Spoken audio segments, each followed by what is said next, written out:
ഭരതനാട്യം 2 മോഹിനിയാട്ടം. ഭരതനാട്യം എന്ന സിനിമ എവിടെ നിർത്തിയോ അവിടെ നിന്ന് തന്നെയാണ് ഈ സിനിമയുടെ കഥ തുടങ്ങുന്നത്. ആദ്യത്തെ കുറച്ച് ഭാഗമൊക്കെ നമ്മുടെ പുതിയ കഥാപാത്രങ്ങളും പുതിയ കഥാസന്ദർഭമൊക്കെ ഒന്ന് എസ്റ്റാബ്ലിഷ് ചെയ്യാനുള്ള സമയം എടുക്കുന്നുണ്ട്. പക്ഷേ ഫ്രം ദർ ഓൺ അത് സിനിമ നല്ലൊരു പേസിലാണ് എടുത്തു പോകുന്നത്. ഈ ഒരു കുടുംബത്തിലെ ഓരോ കഥാപാത്രങ്ങളും നമുക്ക് വളരെ പ്രിയപ്പെട്ടതാണ് ഫസ്റ്റ് പാർട്ടിലൂടെ. കാരണം അവരുടെ ഒരു നിഷ്കളങ്കമായ ഒരു സ്വഭാവമുണ്ട്. അത് ആക്ച്വലി ഈ സിനിമയിലുണ്ട്. പക്ഷേ അതിൻ്റെ ഒപ്പം തന്നെ അവരുടെ ഒരു ഡാർക്ക് വേർഷൻ കൂടെ കാണിക്കുന്നുണ്ട്. എന്ത് ചെയ്യാം, അവരുടെ മരിച്ചുപോയ അച്ഛൻ, അതായത് ഭരതൻപിള്ള, അദ്ദേഹത്തിൻ്റെ ഫസ്റ്റ് പാർട്ട് നമ്മൾ അതിൽ ചെറിയ ചെറിയ കുസൃത്തങ്ങൾ നമ്മൾ കണ്ടിട്ടുള്ളൂ. പക്ഷേ ഇതിൽ ഒരുപാട് ഉഡ്ഡായ്പകൾ, വേറെ കുറേ കള്ളത്തരങ്ങൾ പുള്ളിയുടെയൊക്കെ ഉണ്ടെന്ന് ഈ സിനിമ കാണിക്കുന്നുണ്ട്. അപ്പോൾ എന്തുകൊണ്ടും പുള്ളിക്കൊക്കെ അത്ര ലെവൽ കാണിക്കാമെങ്കിൽ അവരുടെ മക്കൾക്കൊക്കെ ചെറിയ രീതിയിലൊക്കെ ചെറിയ കള്ളത്തരങ്ങൾ കാണിക്കാമെന്ന് തന്നെയാണ് എനിക്ക് തോന്നുന്നത്. അഭിനയിച്ച ഓരോരുത്തരും തന്നെ നല്ല പെർഫോമൻസ് തന്നെയായിരുന്നു.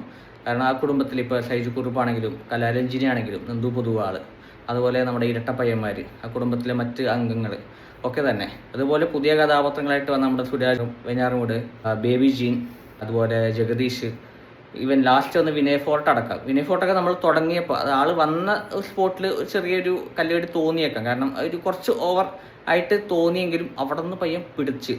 പിന്നെ കഥാപാത്രം പോയ എല്ലാ സീൻസും വെർത്തായിരുന്നു. കാരണം നമ്മൾ ചിരിച്ചു കത്തു. തിയേറ്റർ റെസ്പോൺസ് കാണുമ്പോൾ തന്നെയുള്ള ഇതാണ്. നല്ല രീതിക്ക് ചിരിക്കാനുള്ള കുറേ മൊമെൻറ്റ്സ് കുറേ ആ സീക്വൻസിൽ കൊണ്ടുവരാൻ പറ്റി. അതുപോലെ ഡാർക്ക് ഹ്യൂമർ, കാരണം ഇതിൽ നമ്മൾ ട്രെയിലർ കാണുന്ന പോലെ തന്നെ ഒരു ക്രൈം നടക്കുന്നുണ്ട്. ആ ക്രൈം ആക്ച്വലി അതിൽ കാണിക്കുന്നുണ്ട്. അതിൻ്റെ എല്ലാ ഭാഗവും നമ്മൾ കാണുന്നുണ്ട്. കാണിച്ചൊക്കെ ശരിക്കും പറഞ്ഞാൽ കുറച്ച് ഒരു എന്താ പറയുക, ഒരു വയലൻസ് ഒക്കെ ഉണ്ടെന്ന് വേണമെങ്കിൽ പറയാം. ആ സീൻസൊക്കെ അല്ലെങ്കിൽ ആ സിറ്റുവേഷൻസ് ഒക്കെ ഹാൻഡിൽ ചെയ്ത രീതി അത് ആക്ച്വലി ഒരു നല്ല ഹ്യൂമറാണ് കൊണ്ടുവരുന്നത്. ഒരു പുതിയ ടൈപ്പ് ഓഫ് ഹ്യൂമർ. അത് പഴയ ടൈപ്പ് ഓഫ് എന്താ പറയുക, ഒരു സ്ലാപ്സ്റ്റിക് കോമഡി എന്നോ അല്ലെങ്കിൽ അങ്ങോട്ടും ഇങ്ങോട്ടുള്ള കൊടുക്കൽ വാങ്ങൽ എന്നതിനൊക്കെ അപ്പുറം ഒരുപാട് രീതിയിലുള്ള പുതിയ ടൈപ്പ് ഓഫ് കോമഡീസാണ് അതിൽ ആ കുറച്ച് സീൻസിൽ നമുക്ക് ജനറേറ്റ് ചെയ്യാൻ പറ്റിയത്. അതൊക്കെ ഈ സിനിമയുടെ ഒരു വലിയ വിജയം തന്നെയായിട്ടാണ് ഞാൻ കണക്കാക്കുന്നത്. പ്രധാനമായിട്ടും പറയേണ്ടുന്ന ഒരു വിഷയം കാണിക്കുന്നുണ്ട്. അതായത് ഒരു വിശ്വാസത്തിൻ്റെ കാര്യങ്ങളായിട്ട് ബന്ധപ്പെട്ട ഒരു കാര്യം. അത് ഹിന്ദു മിത്തോളജിയൊക്കെ ആയിട്ട് ബന്ധപ്പെട്ട് ഹിന്ദുക്കളുടെ ആചാരങ്ങളും ഒക്കെ ആയിട്ട് ബന്ധപ്പെട്ടാണ്.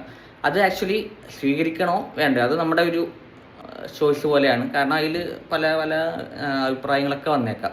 പക്ഷെ അങ്ങനെ ഒരു കാര്യം നിലനിൽക്കുന്നുണ്ടെങ്കിൽ, ഒരു യഥാർത്ഥത്തിൽ അങ്ങനെ ഒരു കാര്യങ്ങളുണ്ടെങ്കിൽ അത് വളരെ സൂക്ഷിക്കേണ്ടതൊക്കെ ഉള്ളൊരു കാര്യം തന്നെയാണ്. സിനിമ നല്ലൊരു ബോധം അതിൽ നൽകുന്നുണ്ട്. സംബന്ധിച്ച് ഭരതനാട്യം പോലെ തന്നെ ഈവൻ ഒരു ജോണർ ഷിഫ്റ്റ് ഉണ്ടെങ്കിൽ പോലും നല്ല രീതിയിൽ എൻജോയ് ചെയ്ത് കണ്ടൊരു സൂപ്പർ സിനിമയായിട്ട് തന്നെ ഫീൽ ചെയ്ത് മോഹിനിയാട്ടം.